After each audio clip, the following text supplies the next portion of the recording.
bagaimana terjadinya diabetes sehingga bisa membuat fungsi-fungsi jadi bermasalah. Nih, makanya kita bilang tidak heran kalau diabetes ini sebagai suatu penyakit yang menjadi sumber dari segala macam masalah, ya. Jadi kalau kita lihat secara umum, diabetes itu disebut sebagai error of metabolism. Jadi metabolisme yang error. Jadi kalau handphonenya error, ya nggak bisa nerima apapun. Jadi kalau metabolisme yang dalam tubuh error, inilah yang terjadi sehingga gula jadi meningkat. Kenapa terjadi peningkatan gula? Karena liver, hati tidak mampu merubah glukosa menjadi glikogen. Atau sel tidak mampu menggunakan glukosa menjadi energi. Semua ini yang ngatur adalah pankreas, di mana pankreas menghasilkan sel alfa dan sel beta. Yang tugasnya sel alfa membantu hati untuk merubah gula menjadi glikogen, sel beta bekerja di dalam sel untuk mengutilisasi, memakai gula menjadi energi. Jadi lebih detail kalau kita lihat kerja daripada si sel alfa tadi, dia akan melepaskan glukagon, di mana di dalam hati dia berfungsi untuk melepas gula. Jadi ini harus seimbang. Jadi sel beta tadi menghasilkan insulin. Jadi fungsi daripada sel beta atau insulin tadi membuka pintu sel darah merah. Ya, tugas daripada insulin yang dihasilkan oleh sel beta yang ada di dalam pankreas adalah membuka pintu daripada sel darah merah agar gula bisa masuk ke dalam sel. Gula-gula bisa masuk. Jadi kalau misalnya insulin, ini kuncinya, insulin ini kunci nih yang bisa membuka pintu. Pada saat dia insulinnya lemah, otomatis pintu tidak terbuka dengan baik sehingga gula-gula ini tidak bisa masuk ke dalam sel. Jadi kalau kita lihat seperti ini misalnya, ini yang normal. Yang normal, orang yang punya metabolisme yang normal. Jadi kalau dia makan apel, di dalam apel itu kan banyak gula-gula nih ya. Banyak gula, apalah, nggak mesti apel lah. Pokoknya apapun makanan, gula-gula akan dilepas. Gula-gula akan terserap masuk ke dalam aliran darah. Kan begitu ya, ini yang normal. Pada saat gula-gula masuk ke dalam aliran darah, masuk dia ke dalam pembuluh-pembuluh darah, pankreas segera akan menghasilkan insulin. Fungsinya apa tadi insulin? Untuk agar supaya ini sel-sel tubuh kita ini, insulin tadi, insulin untuk supaya glukosa masuk ke dalam sel. Jadi insulinlah yang membuka pintu sel agar gula bisa masuk ke dalam sel, dibakar menjadi energi. Ya kan? Selain itu insulin juga membantu agar si gula-gula tadi masuk atau disimpan di dalam liver, di dalam hati, kemudian nanti dipecah, dirubah menjadi cadangan energi untuk otot, biasanya glikogen. Dan kalau ini sudah terjadi diabetes, apa yang terjadi? Jadi kita makan apel, ya kan? Ya udah diperes mas, cuma karena insulinnya kurang apa, yang jadi masalah justru hati melepaskan gula-gulanya. Yo, jadi dengan ketidakbiasaannya di sini, hati melepaskan gula-gulanya ini, sehingga ini, kalau kita lihat di sini, sel-sel resisten terhadap insulin, sehingga hanya sebagian kecil daripada gula yang mampu masuk ke dalam sel, sehingga apa? Di dalam darah kita terjadilah peningkatan kadar gula.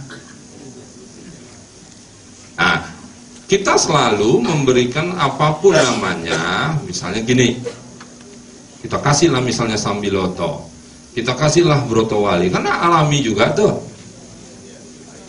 ya pahit. Terus, apakah itu menyembuhkan?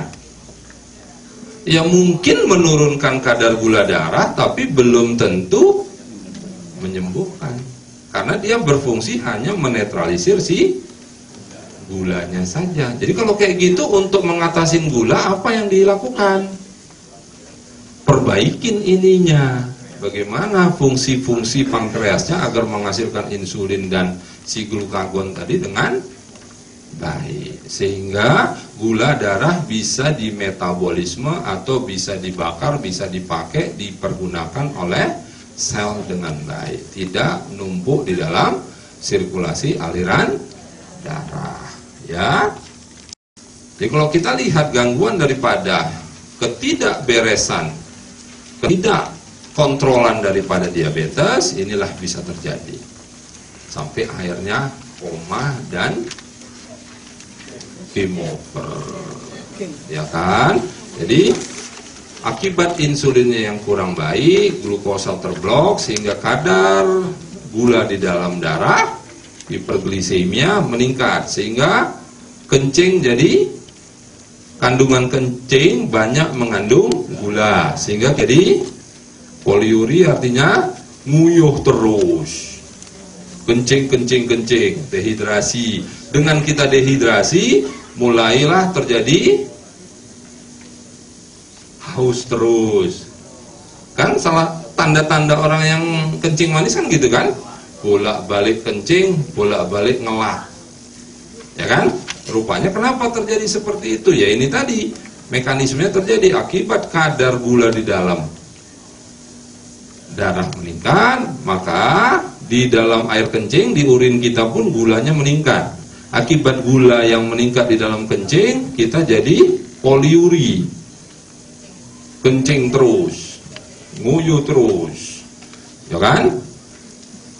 Dari sini mau ke Malang 10 kali berhenti kencing. Yo, Mbak. Oh. Hah?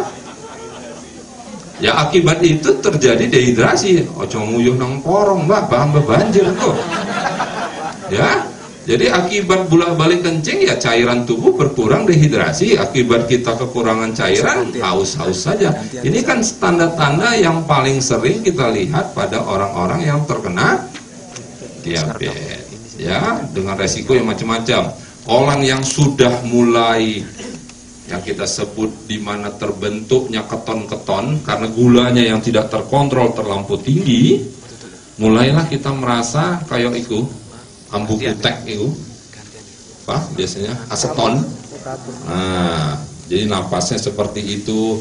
Nah, kalau udah terjadi seperti itu, biasanya kita lihat orang-orang yang sudah koma, ya. Orang-orang yang sudah koma karena kencing manis, karena diabetesnya tadi, seperti napasnya seperti itu baunya. Jadi itu karena udah sangat tingginya lah kita lihat gula-gula tadi. Ya, kasus di mana kok terjadi habis minum noni mestinya turun kok malah naik. Nah, kan kita tadi sudah cerita bahwa noni bekerja di sel alfa dan di sel beta. Sel beta itu apa? Di sel di mana dia merubah gula menjadi energi. Kan gitu ya. Jadi kalau kita lihat fungsi sel beta, bagaimana dia merubah supaya gula-gula masuk ke dalam sel. Sel alfa merubah gula menjadi cadangan energi. Jadi gula-gula ini ditarik ke hati untuk dirubah menjadi glikogen atau cadangan energi, kan gitu ya. Jadi gula-gula yang ada di otot, ada di mana, itu ditarik, ya kan, dibawa ke hati untuk dirubah menjadi glikogen. Glikogen cadangan energi yang nanti akan disimpan di otot, kan gitu ya. Nah, kita nggak tahu kan noni ini kerjanya di mana duluan. Kalau ternyata noni itu kerjanya langsung ke sel beta, langsung gula yang ada dibawa masuk ke sel, langsung dirubah jadi energi. Apa? Yang kelihatan kadar gulanya langsung turun. Tapi bila mana dia bekerja di sel alfa duluan, resikonya apa? Seluruh gula yang ada ditarik semua, kan? kan semuanya melewatin darah, ya kan? Pada saat kita cek, kok jadi tambah naik. Saya selalu membilang kepada pasien saya, nggak usah takut. Itu memang konsekuensinya, memang berarti dia kerjanya di sel alfa dulu, sehingga yang di ujung-ujung sana diambilin dulu untuk dirubah. Kan otomatis lewat di aliran darah. Kalau dia lewat di aliran darah, pas kita periksa kok naik, kan begitu. Jadi nggak usah tahu. Biasanya proses itu kalaupun terjadi biasanya sekitar 1-2 bulan pertama. 1-2 bulan pertama biasanya, kalaupun itu terjadi di mana sel alfa duluan yang aktif, biasanya 1-2 bulan pertama agak naik memang kadar gula darah. Tapi saya bilang nggak usah takut terus, karena dia kerja di sel alfa duluan. Nanti setelah sel alfanya beres, setelah sel alfanya oke, nggak ada masalah, baru dia kerja di sel beta. Tapi kan kita nggak tahu apakah Pak nanti tak ke email Bapak, nanti ini di sel alfa duluan Pak. Nggak tahu saya. Kalau bisa milih-milih, aku nggak gelem sel alfa C, beta C. Boleh kalau bisa, tapi kan nggak bisa. Nah, jadi nggak bisa diatur ya, suka-suka ide ya, arek matune nang ndi, arek kerjane nang ndi, ya terserah. Jadi itu yang saya sampaikan, sering terjadi bahwa habis minum itu kan naik. Wah takutan loh, katanya noni omongnya ayo no patene iso batin kencing manis, kok iki ora iso. Berarti kerjanya di alfa duluan, belum beta. Pada kondisi-kondisi begitu biasanya, berarti kan individu ini berbeda ya. Ya wis lah, obat yang dari dokter tadi paling enggak membantu untuk mempercepat penurunan di dalam darahnya. Boleh? Ya nggak apa-apa, kombinasi lah. Jadi karena takut banget di mana akhirnya di dalam darah jadi meledak-meledak, ya udah nggak apa-apa, bantulah pakai apa terserah, mau pakai metformin kayak, pakai diamikron kayak, mau pakai amaril, ya udah, untuk membantu sesaat agar bagaimana yang di dalam darah jangan terlampau berlebihan, kan begitu. Karena obat itu kan hanya berfungsi untuk menetralisir gula yang ada di dalam darah, kan? Bukan untuk bagaimana sel bisa bagus, bagaimana hati bisa bagus, kan begitu. Tapi karena dia kerja di alfa duluan, sehingga terjadi penarikan gula dari pinggir-pinggir sana, dari sekitar Surabaya, gula semua disuruh kirim ke Surabaya, berarti kan di Surabaya seolah-olah gulanya ya udah, kalau gitu kejadiannya sudah barengin dengan obat-obat yang menurunkan kadar gula darah. Setelah itu misalnya diminum, nanti cek lagi HbA1c-nya, ya, apakah kemampuan pengendalian. Bila mana HbA sudah mulai ada tanda-tanda penurunan, dah obatnya stop, noni terus diminum untuk sampai bagus. Bagaimana supaya kita tahu bagus bahwa si fungsi insulin kita sudah bagus? Ada pemeriksaan yang namanya C-peptida. C-peptide namanya ya. Jadi jangan lagi periksa gula poso, gula 2 jam. Ya nggak mangan apa-apa, gulanya normal. Tapi belum tentu insulinnya bagus. Untuk mengetahui kualitas produksi insulin, kita periksa yang namanya C-peptide. Jadi biasanya di akhir masa pengobatan, saya selalu mengatakan periksa C-peptide. Kalau C-peptide-nya sudah mulai bagus, berarti kualitas insulin sudah mulai baik. Oke, Anda sudah bisa merdeka, tapi dengan syarat ojo rakus,